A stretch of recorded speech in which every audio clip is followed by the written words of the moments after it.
Maple Leafs coach Greaves, along with Canada and NHL.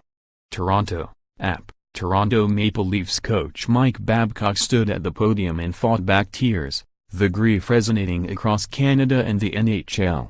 A bus crash in his home province of Saskatchewan left 14 dead and 15 injured, 3 critically. A junior hockey team, the Humboldt Broncos, was headed to a playoff game Friday afternoon when a truck collided with its bus. Among the dead were the team's coach and captain. "It's got to rip the heart out of your chest," Babcock, who grew up in Saskatoon, said at Air Canada Centre. "We pray for those families and think about them. Horrific accident," added NHL Commissioner Gary Bettman. The NHL mourns the passing of those who perished and offers strength and comfort to those injured while traveling to play and be part of a game they all love. Toronto center Tyler Bozak said he had difficulty sleeping after hearing the news about the crash near Nipawin.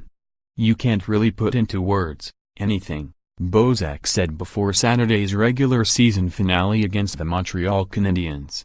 "I can't imagine what everyone's going through back in Saskatchewan." Colorado Avalanche coach Jared Bednar grew up in Humboldt. He said a friend's son plays goaltender for the Broncos and survived the crash. "He went to surgery last night in Saskatoon, and hopefully he's doing better," Bednar said from Denver. "It's a tough time for the town. It's a tight-knit community. It's only 6,000 people." Former NHL player Sheldon Kennedy well understands the state of shock and confusion people are feeling.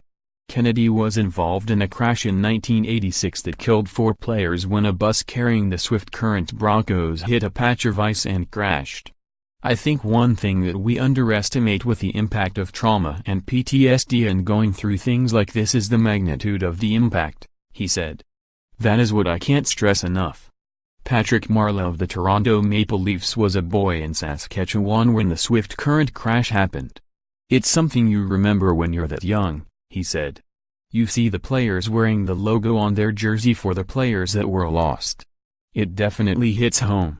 Growing up around Swift Current, it was always in people's mind. There's memorials. They're never forgotten. Babcock has driven the stretch of 2-lane highway north of Tisdale where the team was heading to play Game 5 of a semi-final against the Nipawin Hawks. "I know that road pretty good," he said. "It didn't seem like a big spot, it's not mountains or anything like that, but accidents do happen." Marleau knows the hold the game has in his country, and how hockey is everything in Canada. "But in Saskatchewan, every community's fairly small," he said. "So everybody knows everybody and you try and look out for each other and take care of each other." The Canadian Press and App sports writer Pat Graham in Denver contributed to this report.